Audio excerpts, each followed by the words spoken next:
श्री गुरु महिमा अलेख शरण। श्री गुरु महिमा अलेख शरण। श्री गुरु महिमा अलेख शरण।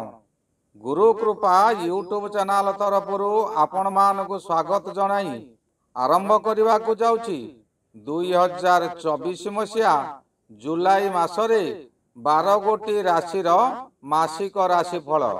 यही राशिफल आरंभ करने पूर्वर आपण मानकु मोर विशेष अनुरोध, जो माने प्रथम करी एही चैनल को आसीचंती से माने गोटे सब्सक्राइब करी पाखरे आसुथिबा बेल आइकन को दबाई दियंतु, जहा द्वारा कि आमर जेउ समय रे वीडियो अपलोड हेबो सर्वप्रथमे आपण मानक पाखरे पहुंची पारिबो।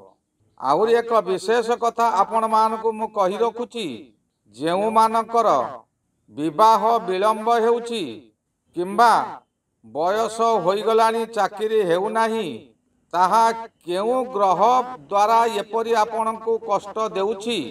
आपण जातकर जन्म तारीख, जन्म समय, जन्म स्थान और निज नाम लेखि आमर यही मेल आईडी रे प्रेरण करंतु, जहा द्वारा कि आपण मानकर सबु समस्यार समाधान आपण मानकु बताई दिया जीवो। आसंतु एबे जानिबा 2024 मसीहा जुलाई मासरे मेष राशिर मासिक राशिफल। मेष राशि राशि चक्रर प्रथम राशि। एही राशिर अधिपति मंगल महाग्रह और रवि महाग्रहंक उच्च स्थान। मेष राशि रे 10 डिग्री पर्यंत रवि अति उच्च स्थान रे रहंती और यहाँ परे मेष को खाली उच्च स्थान कह। मेष राशि सौर मंडलर 0 डिग्री ठारू 30 डिग्री मध्य अवस्थित। यही 30 डिग्री रे 3 गोटी नक्षत्र भोग करती। गोटे नक्षत्र 13 डिग्री 20 मिनिट और यही 13 डिग्री 20 मिनिट को 4 पाद बोली कहा जाए। गोटे पाद 3 डिग्री 20 मिनिट, प्रत्येक 9 गोटी पाद विशिष्ट गोटे राशि। एणु मेष राशि 3 गोटी नक्षत्र मध्यरु अश्विनी नक्षत्र 4 पाद, दिजा नक्षत्र 4 पाद और कृत्तिका नक्षत्र गोटे पाद मेष राशि रे भोग होई आउ 3 पाद वृष राशि को चली जाए। मेष राशि व्यक्ति सर्वदा सक्रिय और चंचल प्रकृति। मेष राशि केबे हेले छोट काम को पसंद करती नहीं, सर्वदा उच्च आशा रखिबा व्यक्ति। जेउ काम रे प्रशंसा नहीं, जेउथिरे निंदा मिलिबो से काम ठारू बहु दूर रे रही थांती। आत्म अभिमानी, साहसी और धैर्यवान मध्य होई थांती। जे कौनसी कार्य हेउ तहिरे मुख्य दायित्व नहीं थांती ओ अन्य मानको निज इच्छा रे परिचालित करबा को पसंद करिथांती। काहारी अंगुली निर्देश को पसंद करते नहीं। मेष राशि व्यक्ति माने जे कौनसी कार्य हेउ किपरि हेबो बोली काहारीर साहाय्य नियंती नहीं किंबा काहारी परामर्श मध्य नियंती नहीं। एथि सकाशे कार्य रे फेल जदि हेबे तेबे काहाकू दोष दियंती नहीं। यथा संभव सठिक कार्य सठिक समय रे करिबाकू पश्चातपद मध्य होंती नहीं। अन्य मानक बुजुला बोहिबा लोक एमाने नुहंती। दृढ़ मना, काहारी पाखरे नाले पाले हेबा लोक एमाने नुहंती। जदि कौनसी कार्य नहेला तेबे से कार्य रे दिग परिवर्तन कर दियंती। मन मध्यरे सर्वदा बड़ बड़ योजना परिकल्पना करिथांती। काहारी ठारू जेपरि आदाय करबा को आगभर अन्य मानक सकाशे खर्च करबा को मध्य तत्पर। एमाने निज परिवार को अति भल पाई थांती। निज परिवारर सामान्य अपमान एमाने बर्दाश्त करते नहीं। एमानकर गोटे बदगुण जिद्दी। जदि किए टेका टेकी करी कहीदेला तेबे सर्वस्व एमाने खर्च करदेबे। भविष्यत रे अर्थर अभाव मध्य देखा देव। एमाने स्त्रीर बशवर्ती होइथांती। जीवन रे धन सम्मान लाभ करिथांती। एही मेष राशि हला चर राशि, अग्नि राशि, पित्त रोगी, चतुष्पद और पुरुष जाति। ଏହି ରାଶିର ବଳ ଦିନରେ ଅଧିକ ଥାଏ। ଏ ରାଶି ପୂର୍ବ ଦିଗର ରାଶି, ବିଷମ ଉଦୟ। ଏମାନଙ୍କର କର୍ମ ପ୍ରାୟ ସୈନ୍ୟ ବିଭାଗ ଓ ସର୍ଜରୀ ବିଭାଗରେ ଅଧିକ ହୁଏ। ମେଷ ରାଶିର ଶୁଭ ସଂଖ୍ୟା 2, 7, 9। ଶୁଭ ବାର ଗୁରୁବାର। ଶୁଭ ଗ୍ରହ ବୃହସ୍ପତି, ରବି ଓ ଚନ୍ଦ୍ର ଗ୍ରହ। ଶୁଭ ଲଗ୍ନ କର୍କଟ ଲଗ୍ନ, ତୁଳା ଲଗ୍ନ, ଧନୁ ଲଗ୍ନ ଓ କୁମ୍ଭ ଲଗ୍ନ। ଶୁଭ ରଙ୍ଗ ଲାଲ ଓ ଧଳା ରଙ୍ଗ। ଅଶୁଭ ମାସ ମେଷ ରାଶି ସକାଶେ କାର୍ତ୍ତିକ ମାସ। ଅଶୁଭ ସଂଖ୍ୟା 4 ଓ 8। ଘାତ ବାର ରବିବାର। ଘାତ ଲଗ୍ନ ମେଷ ଲଗ୍ନ। ଘାତ ଚନ୍ଦ୍ର ମଧ୍ୟ ମେଷ ଚନ୍ଦ୍ର। ଘାତ ନକ୍ଷତ୍ର ମଘା ନକ୍ଷତ୍ର। ଘାତ ତିଥି ଷଷ୍ଠୀ ତିଥି। ଘାତ ଗ୍ରହ ବୁଧ ଗ୍ରହ। ଏବେ ଜାଣିବା 3 ଗୋଟି ନକ୍ଷତ୍ରର ଗୁଣ। ଅଶ୍ୱିନୀ ନକ୍ଷତ୍ର ଏମାନେ ସାଧାରଣତଃ ଦୀର୍ଘଜୀବୀ ହୋଇଥାନ୍ତି। ଦୀର୍ଘ ଶରୀର ମଧ୍ୟ ହୋଇଥାଏ। ପୁଣି କେତେକ ମଧ୍ୟମ ଆକୃତି ହୋଇଥାନ୍ତି। ବଡ଼ ଚତୁରବାନ, ଉଚ୍ଚ ପଦସ୍ଥ ଅଫିସରଙ୍କ ଠାରୁ ପ୍ରଶଂସିତ। ଏତେ ଭଲ ଗୁଣ ଥାଇ ନିମ୍ନ ଶ୍ରେଣୀ ଲୋକମାନଙ୍କ ସହ ସାଙ୍ଗ ହୁଅନ୍ତି। ଅଶ୍ୱିନୀ ନକ୍ଷତ୍ର କେତୁ ଗ୍ରହଙ୍କର ଜନ୍ମ ନକ୍ଷତ୍ର ଓ ଏହା ଅଶ୍ୱବର୍ଗ ବିଶିଷ୍ଟ। ଏହି ନକ୍ଷତ୍ର ଜାତ ବ୍ୟକ୍ତି ପ୍ରଥମ ବର୍ଷରେ ଅଗ୍ନିଭୟ ହୋଇଥାଏ। ତୃତୀୟ ବର୍ଷରେ ପେଟ ରୋଗ ହୋଇଥାଏ। 5 ବର୍ଷରେ ନେତ୍ରପୀଡ଼ା ହୋଇଥାଏ। 21 ବର୍ଷରେ ଭୟଙ୍କର ରୋଗ ହୋଇ ମୃତ୍ୟୁ ଭୟ ଆସିଥାଏ। 34 ବର୍ଷରେ ମଧ୍ୟ ସାଂଘାତିକ ରୋଗ ହୁଏ। ନାରୀମାନେ ସୌଭାଗ୍ୟବତୀ, ଧର୍ମପରାୟଣା ହୋଇଥାନ୍ତି। ବିଶେଷ କଥା, ଏହି ନକ୍ଷତ୍ରରେ ଜନ୍ମଲାଭ କରିଥିବା ବ୍ୟକ୍ତିମାନଙ୍କର ବାପା କିମ୍ବା ମାଙ୍କର ବହୁ କ୍ଷତି ହୁଏ। ଶେଷରେ ସେମାନେ ହତଭାଗା ହୋଇଯାନ୍ତି। ଦ୍ୱିତୀୟ ନକ୍ଷତ୍ର ହେଲା ଦ୍ୱିଜା ନକ୍ଷତ୍ର। ଏହି ନକ୍ଷତ୍ର ଶୁକ୍ର ମହାଗ୍ରହଙ୍କର ଜନ୍ମ ନକ୍ଷତ୍ର। ହସ୍ତୀ ବର୍ଗ। ଏହି ନକ୍ଷତ୍ର ଜାତ ବ୍ୟକ୍ତିମାନଙ୍କର ଯେଉଁଆଡ଼େ ଯିବେ ସେମାନଙ୍କର ଶତ୍ରୁ ପାଖେ ପାଖେ ଲାଗି ରହିଥିବେ। ନିର୍ଭୀକର ସହିତ ଆଗକୁ ଆଗକୁ ଚାଲନ୍ତି। କାହାରିକୁ ଭୟ କରନ୍ତି ନାହିଁ। ସତ୍ୟ ମୂଳମନ୍ତ୍ର ଏମାନଙ୍କର। ଏମାନେ ପ୍ରାୟତଃ ନିଦ୍ରାଳୁ ବା ସର୍ବଦା ଶାନ୍ତ। ରକ୍ତବର୍ଣ୍ଣ ନେତ୍ର, ରୁଗ୍ଣ ଶରୀର, କାମ କଳାରେ ପ୍ରବୀଣ। ସର୍ବଦା ସ୍ୱାଧୀନ ରହିବାକୁ ଭଲ ପାଇଥାନ୍ତି। ଜନ୍ମ ହେବାର ତୃତୀୟ ଦିନ ମଧ୍ୟାହ୍ନ ସମୟରେ ଏମାନଙ୍କର ଅଗ୍ନିଭୟ ହୋଇଥାଏ ବା ଅତ୍ୟଧିକ ଜ୍ୱର ହୋଇଥାଏ। 24 ବର୍ଷରେ ଅକାଳ ମୃତ୍ୟୁ ଭୟ ଆସେ। ନାରୀମାନେ ଏହି ନକ୍ଷତ୍ରରେ ଜାତ ହୋଇଥିଲେ ଅନ୍ୟ ସ୍ତ୍ରୀମାନଙ୍କ ପ୍ରତି ଆକୃଷ୍ଟ ହୋଇଥାନ୍ତି। ଅଧିକ ମୁଖରା ହୋଇଥାନ୍ତି ବା କଳହ ପ୍ରିୟା ହୋଇଥାନ୍ତି ଏବଂ ଦୁଶ୍ଚରିତ୍ରା ମଧ୍ୟ। ଏମାନେ ଧନ ସମ୍ପଦରୁ ବଞ୍ଚିତ ହୁଅନ୍ତି। ଏମାନଙ୍କର ନାଭି ତଳକୁ ଏକ ବଡ଼ କଳା ଚିହ୍ନ ଥାଏ। ତୃତୀୟ ନକ୍ଷତ୍ରଟି ହେଲା କୃତ୍ତିକା ନକ୍ଷତ୍ର। ଏହି ନକ୍ଷତ୍ର ଜାତ ବ୍ୟକ୍ତିମାନେ ଦୀପ୍ତିମାନ ଚେହେରା, ବହୁ ପରିମାଣର ଧର୍ମଜ୍ଞାନର ଅଧିକାରୀ, ଖ୍ୟାତନାମା ମଧ୍ୟ। ବହୁତ ବନ୍ଧୁ ଥାଆନ୍ତି। ବନ୍ଧୁ ମେଳରେ ରହିବା ଏମାନଙ୍କର ଭାରି ପସନ୍ଦ। କଷ୍ଟ ରହିତ ଜୀବନ ଯାପନ। ସର୍ବଦା ନିଜ ଚେଷ୍ଟାରେ ଧନ ରୋଜଗାର କରନ୍ତି, କିନ୍ତୁ ମନ ଅସତ କାର୍ଯ୍ୟ କରିବାକୁ ଚଳଚଞ୍ଚଳ ହୋଇଥାଏ।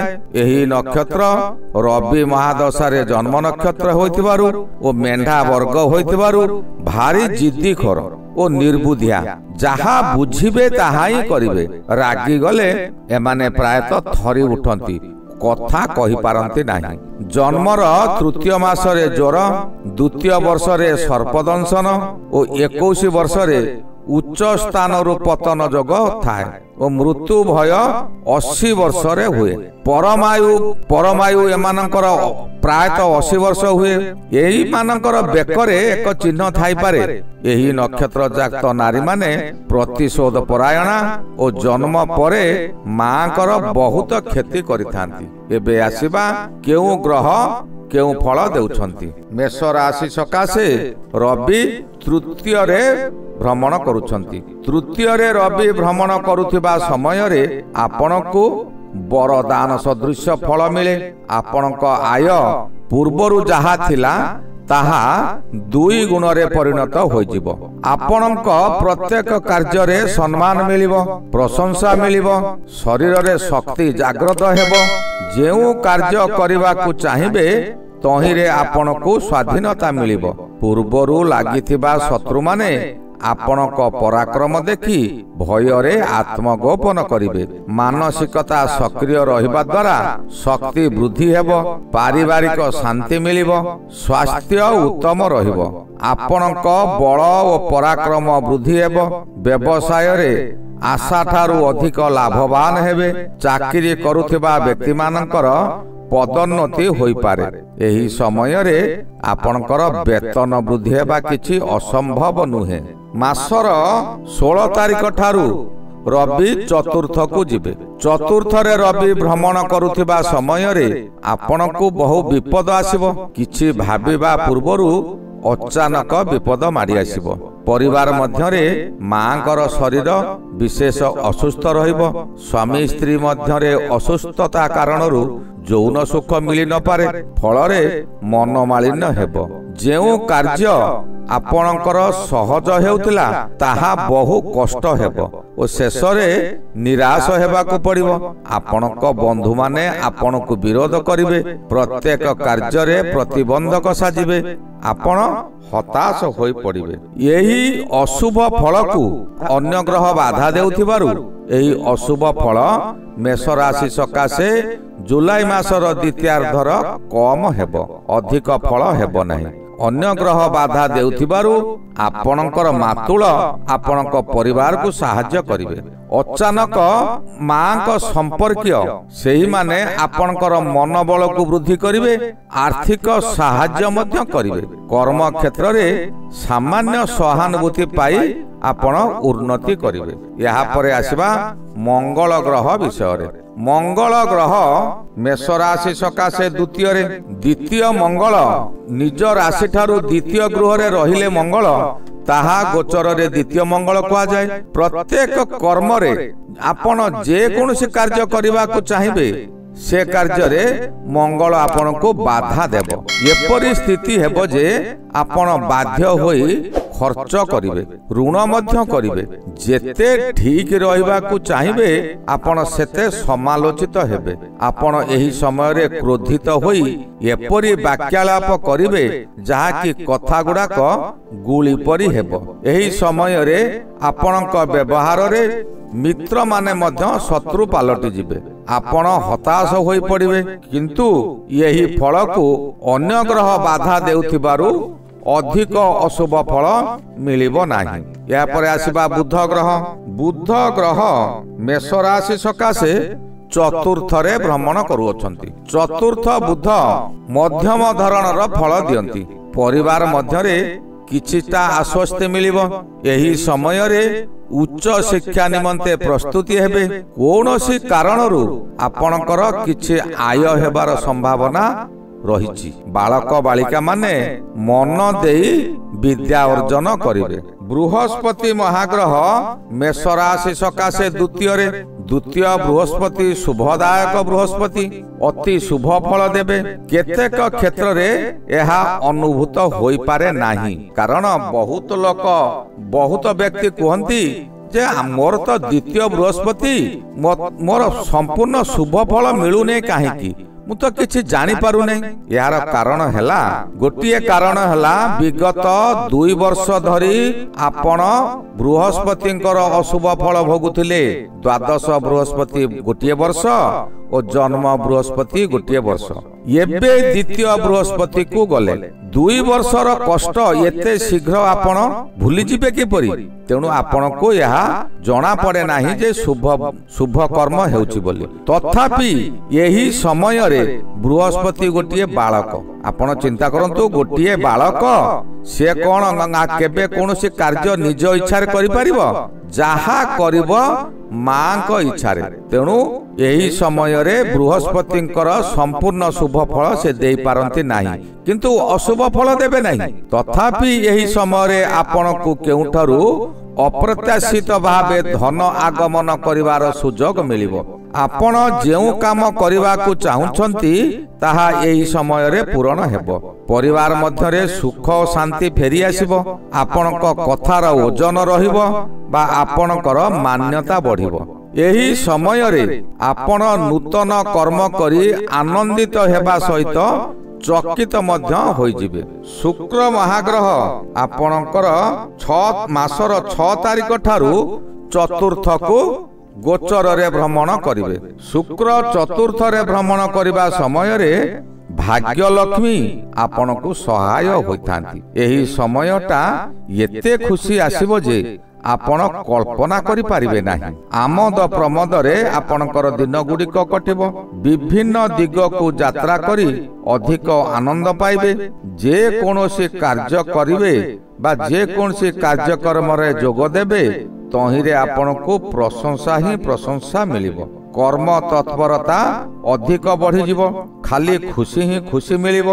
ଏହି ଶୁକ୍ରର ଫଳ ଜୁଲାଇ ମାସର 6 ତାରିଖ ଠାରୁ ଅନୁଭୂତ ହେବ। ଶନି ମହାଗ୍ରହ ମେଷ ରାଶି ସକାଶେ ଏକାଦଶରେ ଭ୍ରମଣ କରୁଅଛନ୍ତି। ଏକାଦଶ ଶନି ଶୁଭ ଶନି। ଏହି ସମୟରେ ଶୁଭ ଫଳ ଦିଅନ୍ତି। ହଠାତ୍ ଭିକାରୀରୁ ରାଜସିଂହାସନ ଦେଇପାରନ୍ତି। ଆପଣଙ୍କୁ ସେନା ନାୟକ ମଧ୍ୟ ବନାଇ ଦେଇପାରେ। ଆପଣଙ୍କର କର୍ମକ୍ଷେତ୍ରରେ ଉଚ୍ଚ ଆସନ ପ୍ରାପ୍ତି ହୋଇପାରନ୍ତି।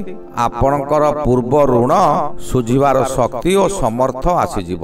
ଏହି ସମୟରେ ଆପଣ ଏପରି କର୍ମ କରିବେ ଯେଉଁଥିରେ ପୁରସ୍କାର ମଧ୍ୟ ପାଇପାରନ୍ତି। ଏହି ସମୟରେ ଜଗି ରଖି ଆଗାମୀ ସମୟ ସକାଶେ ଧନ ଓ ଧର୍ମ ସଞ୍ଚୟ କରନ୍ତୁ। ଜନକଲ୍ୟାଣ କାର୍ଯ୍ୟ କରନ୍ତୁ। ମଠ ମନ୍ଦିରକୁ ଦାନ କରନ୍ତୁ। ଛୋଟା ଲୋକମାନଙ୍କୁ ବସ୍ତ୍ର ଓ ଖାଦ୍ୟ ଖାଇବାକୁ ଦିଅନ୍ତୁ। ଶନିଙ୍କର ମାତା ଦକ୍ଷିଣ କାଳୀ, ଏଣୁ ସର୍ବଦା 9 ବର୍ଷରୁ କମ ବାଳିକା ମାନଙ୍କୁ ବସ୍ତ୍ର ଦେଇ ତାଙ୍କ ମନକୁ ଖୁସି ରଖନ୍ତୁ। ଏହାଦ୍ୱାରା ଆଗାମୀ ଦିନ ମାନଙ୍କରେ ଆପଣଙ୍କୁ ଶୁଭ ଫଳ ମିଳିବ। ରାହୁ ମେଷ ରାଶି ସକାଶେ ଦ୍ୱାଦଶରେ ରାହୁ ଗୋଚର ସମୟରେ ଆପଣଙ୍କର ବହୁ କ୍ଷତି ହେବ।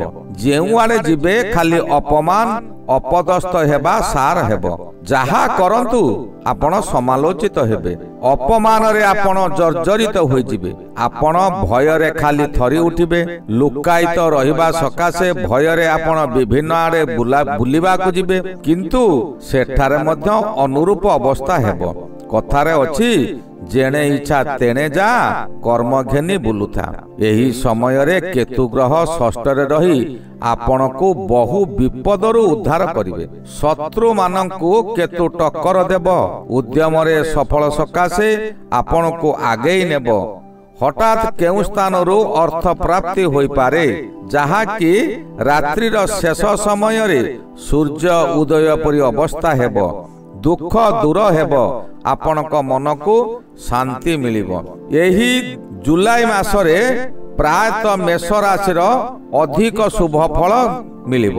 ମେଷ ରାଶି ବ୍ୟକ୍ତିମାନେ ପୂର୍ବରୁ ଯେଉଁ କଷ୍ଟ ଅନୁଭବ କରୁଥିଲେ ତାହା ଏବେ ଦୂର ହୋଇଯିବ। ଏହାର କାରଣ ହେଲା ରବି, ଶନି ଓ ବୃହସ୍ପତି, ଏ 3 ଗୋଟି ଗ୍ରହ ଆପଣଙ୍କ ସକାଶେ ଅତି ଶୁଭ ଫଳ ଦେଉଛନ୍ତି। ତାହାଙ୍କୁ ସାଥ ଦେଉଛନ୍ତି ବୁଧ ଓ ଶୁକ୍ର। ଏଣୁ ଜୁଲାଇ ମାସରେ ମେଷ ରାଶି ରାଜା ପରି ଚଳିବେ। ଆଜି ଏହିଠାରେ ରହିଲି। ଏହାର ପରବର୍ତ୍ତୀ ରାଶି ବୃଷ ରାଶି ସକାଶେ ଆପଣଙ୍କ ସହିତ ପରବର୍ତ୍ତୀ ଅଧ୍ୟାୟରେ ଆଲୋଚନା କରିବା। ଶ୍ରୀ ଗୁରୁ ମହିମା ଅଲେଖ ଶରଣ। ଶ୍ରୀ ଗୁରୁ ମହିମା ଅଲେଖ ଶରଣ।